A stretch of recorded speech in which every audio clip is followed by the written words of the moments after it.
Instaprime, c'est une société que j'ai créée en 2008 avec Stéphane Bérard. On a racheté 3 imprimeries franc-comtoises. À l'origine, c'était un groupe d'à peu près 40 personnes et on faisait à peu près 7 millions d'euros de chiffre d'affaires. Petit à petit, l'entreprise elle a grossi. En 2014, on a racheté IME, ce qui a porté le groupe en fait à 120 personnes sur 4 sites de production. Et enfin, en 2016, on a racheté une imprimerie à Paris. Donc le groupe Estimprime aujourd'hui, c'est 160 personnes et à peu près 24 millions d'euros de chiffre d'affaires. Avec la construction d'un nouveau bâtiment de 6000 m², on a pour ambition de rassembler l'ancien site de Montbéliard, l'ancien site de Besançon et le site historique d'IME sur Autre-Chaux.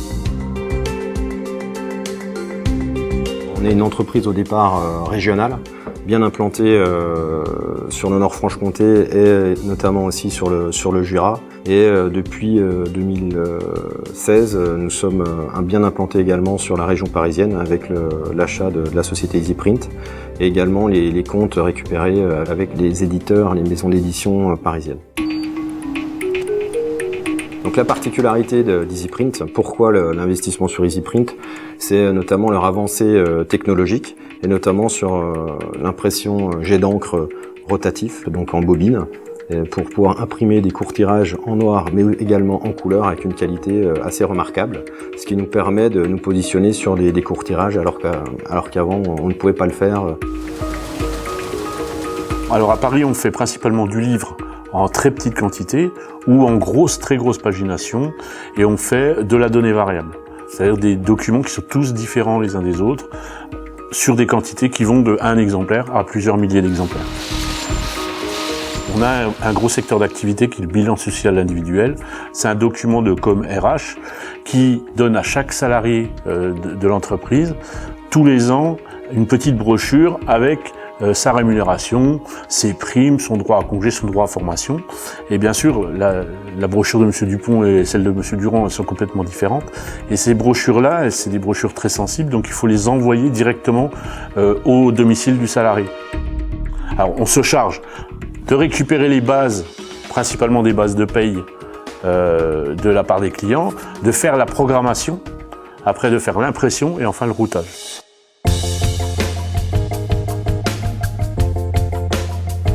Donc le site d'Autre-Chaux a la particularité de voir arriver une nouvelle presse Heidelberg de dernière génération, presse de format 120-160, donc 4 couleurs plus vernis, qui va nous permettre d'améliorer encore notre productivité et également notre qualité et être toujours au service de nos clients. Chez Estimprime, nos types de clients vont du particulier à la simple carte de visite jusqu'aux très gros groupes type Michelin notamment pour l'impression des cartes Michelin. Pour les cartes routières, effectivement, on est un peu leader sur le plan national puisque nous sommes les seuls imprimeurs capables de plier la carte routière. Pour la partie impression, effectivement, il faut pouvoir disposer de machines grand format, 120-160, et puis il va avoir les plieuses qui vont avec, puisque comme tout le monde le sait, c'est compliqué à plier, mais surtout pour les utilisateurs, toujours à ranger. Donc il y a un petit peu de finesse, de précision, et de pouvoir plier au dixième de millimètre.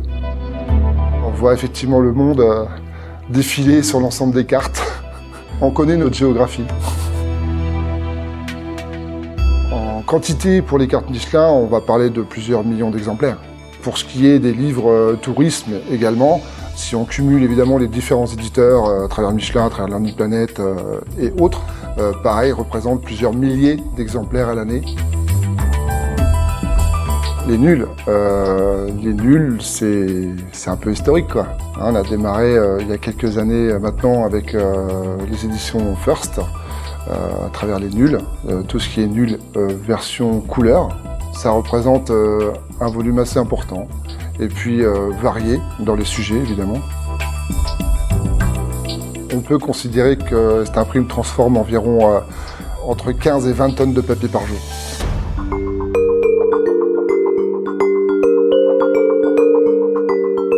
Quasiment 99% de ce qu'on utilise est recyclé et ensuite remis dans le circuit. Tous nos sites sont certifiés PESC et FSC. En gros, ça signifie que le bois qui est utilisé pour faire la pâte à papier est issu de forêts durablement gérées.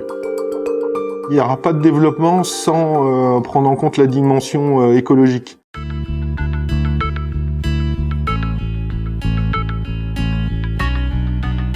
On doit avoir des territoires qui soient attractifs pour pouvoir embaucher, par exemple, pour pouvoir faire venir nos clients. Et donc, il faut aider tout ce qui se passe sur les territoires. Donc nous, d'entrée de jeu, depuis 2008, on a pris ce biais-là. Plutôt que de passer de la publicité dans les magazines, on s'est dit, autant aider les projets locaux. Donc on est partenaire des Eurockéennes, on est partenaire du Festival de la Paille, et on est partenaire d'événements sportifs ou culturels.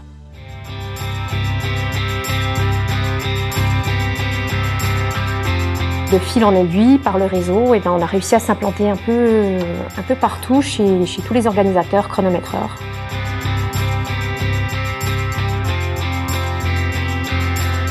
Donc l'UTMB Ultra Trail du Mont Blanc, c'est une course internationale, c'est mondialement connu. Il y a des coureurs du monde entier qui viennent sur cette course. C'est un de nos plus gros clients actuellement en ce qui concerne les dossards.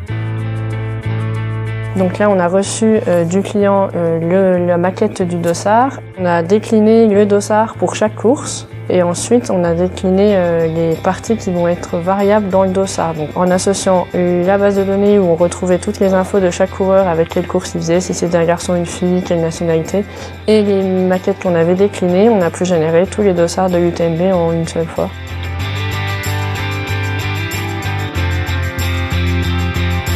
On est passionné de sport et passionné aussi de rock'n'roll. Et il y a 10 ans, pour la nouvelle machine qu'on avait installée, on s'était dit allez, si on faisait un concert. Et depuis, chaque année, on fait un concert et nos clients nous réclament ce concert. On adore ça, c'est une passion. Donc on essaie d'allier le travail et la passion. On se dit, tant qu'à faire, autant se faire plaisir. La musique, c'est quelque chose qu'on aime. On essaye de la partager avec nos salariés. Et surtout, ça fédère nos équipes et ça crée du lien et une belle soirée sympa et ça rebooste toutes nos équipes, quoi. Et c'est vrai que c'est pas commun, mais sortir la culture des endroits où on a l'habitude de la voir, les musées, les salles de spectacle, emmener cette culture dans une usine, je trouve que c'est quelque chose d'assez exceptionnel, quoi.